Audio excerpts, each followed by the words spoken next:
nous allons aller dans le secteur de l'assurance, mais le secteur de l'assurance s'engage bien évidemment, notamment dans l'environnement, et nous allons avoir dans quelques minutes, quelques secondes, j'espère, quelques secondes, nous allons avoir Éric Lemaire, le directeur de la communication de la marque et de la RSE. Bonjour Éric Lemaire, est-ce que vous m'entendez bien dans ma forêt de Oui, bonjour bambou? Cyrielle, très bien. Je suis très bien dans ma forêt de bambou. Ah oui, je vois ça, oui, oui. Ça donne Je vous envie. avais la parole, Éric Lemaire, pendant 10 minutes. Voilà comment le secteur de l'assurance s'engage. Merci beaucoup. Effectivement, c'est un sujet extrêmement important pour nous. Et j'aimerais partager donc les initiatives prises par AXA pour agir au quotidien pour l'environnement.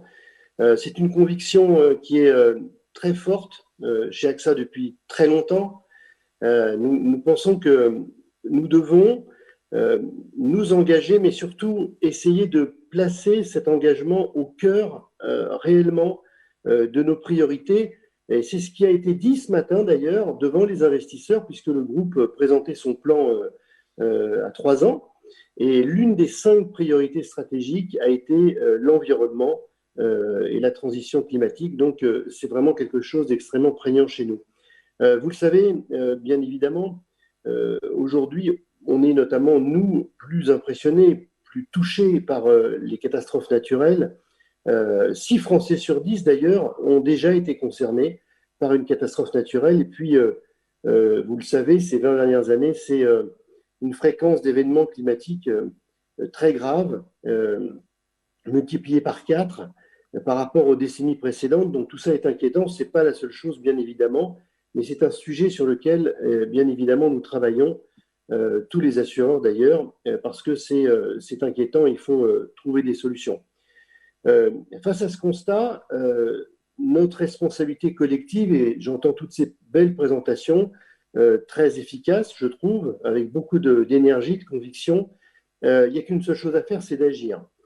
Aujourd'hui, on est dans une terrible crise sanitaire. Évidemment, le changement climatique, ça reste quand même l'une des grandes priorités dans le monde. On le sait, on l'a vu. Pour les citoyens du monde, c'est la première priorité, pratiquement, comme en France d'ailleurs. Et donc, on doit être capable de s'engager.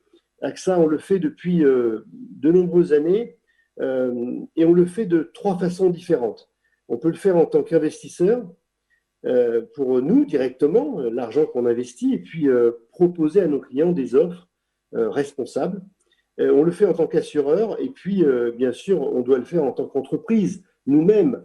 Et pour cela, nos collaborateurs sont très engagés depuis longtemps sur le sujet de la réduction du papier, de l'énergie, le problème des flottes auto, etc., etc.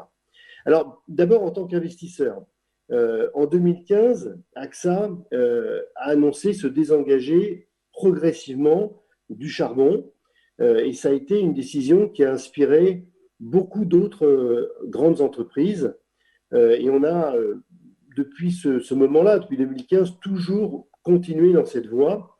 Et puis, en 2015 aussi, on a annoncé que nous avions un objectif d'investissement vert de 12 milliards d'euros pour les années qui venaient.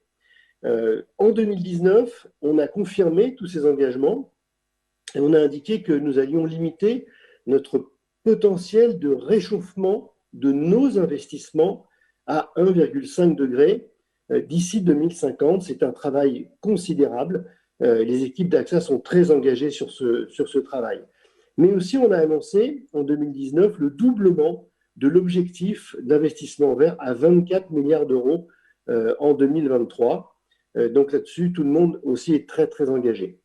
On a aussi annoncé la création d'une nouvelle classe d'actifs qui s'appelle les Transition Bonds. C'est un instrument financier qui permet en fait de favoriser les investissements qui sont orientés pour aider des entreprises, disons, brunes, à passer au vert, si j'ose dire. Par exemple, de faire une conversion pour des bateaux qui utilisent en fait du diesel lourd vers du gaz naturel. Ça s'appelle les Transition Bonds, c'est nous qui les avons lancés.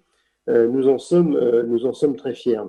Mais en tant qu'investisseur, il y a aussi le programme qui concerne nos clients.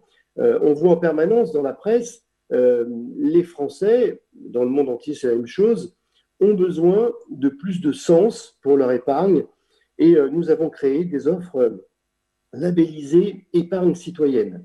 C'est-à-dire, dans ces offres d'épargne, de retraite, nous souhaitons garantir un impact positif sur la société et pour l'environnement. En fait, on ne conçoit plus une offre d'épargne aujourd'hui sans évaluer et limiter son impact pour l'environnement ou la société. Et c'est basé à la fois sur évidemment l'investissement dans certains fonds très particuliers, mais c'est aussi basé sur la confiance. C'est-à-dire qu'on veut de plus en plus être le plus clair possible dans l'énoncé de ces offres. On veut aussi avoir une véritable pédagogie financière, parce que c'est très important. Il faut expliquer ces nouveaux produits. Donc, on fait pour ça des tutoriels, des newsletters, enfin beaucoup d'informations pour les clients. Et puis enfin, il est important de donner du sens pour les clients. Et là, bien évidemment, on s'engage à intégrer tous les critères ESG dans nos produits. C'est l'objet de ces offres. Donc ça vraiment, ça répond à une envie très forte de nos clients, mais aussi de nos réseaux de distribution. Aujourd'hui, 75% des Français souhaitent que leur épargne soit investie dans des produits respectueux des critères RSE. Et donc, et d'ailleurs, il faut préciser aussi que ces offres ont aussi une très bonne performance à long terme. Il ne faut d'ailleurs pas opposer la performance financière avec le sens et l'engagement pour l'environnement, surtout pas. Ça, c'est pour la partie investisseur. Notre métier de base, c'est l'assurance. Et pour cela, on a une démarche qui s'appelle Assurance citoyenne depuis 6 ans maintenant. C'est-à-dire qu'on a intégré dans toutes nos offres d'assurance des garanties, des services qui vont dans le sens de la préservation de l'environnement. Je vais vous donner des exemples. Par exemple, pour une entreprise ou pour un professionnel, nous les aidons à reconstruire mieux, si j'ose dire, avec une garantie verte, par exemple, après un sinistre incendie. Après un sinistre incendie, on essaie de leur proposer des objectifs de reconstruction, d'isolation, de chauffage, enfin tout un tas de choses qui permettent là encore de limiter bien évidemment les émissions de gaz à effet de serre. En automobile, et ça fait bien longtemps maintenant, on incite à choisir des véhicules verts et on fait une décote sur la cotisation, sur la prime d'assurance, si les gens choisissent ce type de véhicule. En multirisque habitation, c'est exactement la même chose. On a une option énergie verte qui permet de protéger les propriétaires d'équipements en énergie renouvelable et de leur compenser leur perte de revenus ou d'énergie tout simplement s'ils ont un problème avec leurs équipements.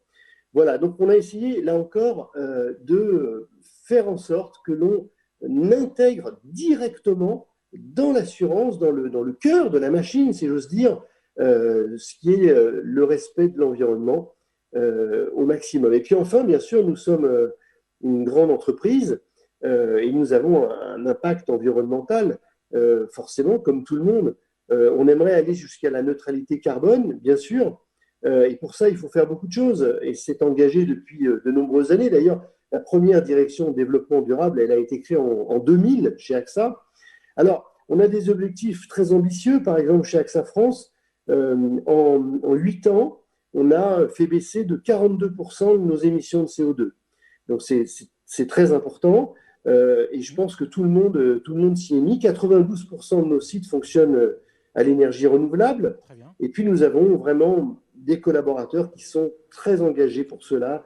C'est quelque chose d'important pour eux, donc c'est la baisse évidemment des consommations de papier, de la consommation d'eau, etc., etc. Tous les gestes éco-responsables. Si je pouvais juste terminer, ce serait de vous dire que j'ai écouté tout ce qui a été dit et je trouve que le plus important aujourd'hui pour lutter contre le réchauffement climatique et contribuer bien sûr à une société plus durable, c'est que chaque entreprise puisse vraiment intégrer cette préoccupation au cœur de ses activités. Sinon, ça ne peut pas rester que quelque chose d'à côté. Merci. Merci beaucoup, Eric, pour ces propos. Et c'était vraiment important pour nous de pouvoir effectivement avoir la parole d'acteurs qui, au quotidien, travaillent sur ces enjeux durables.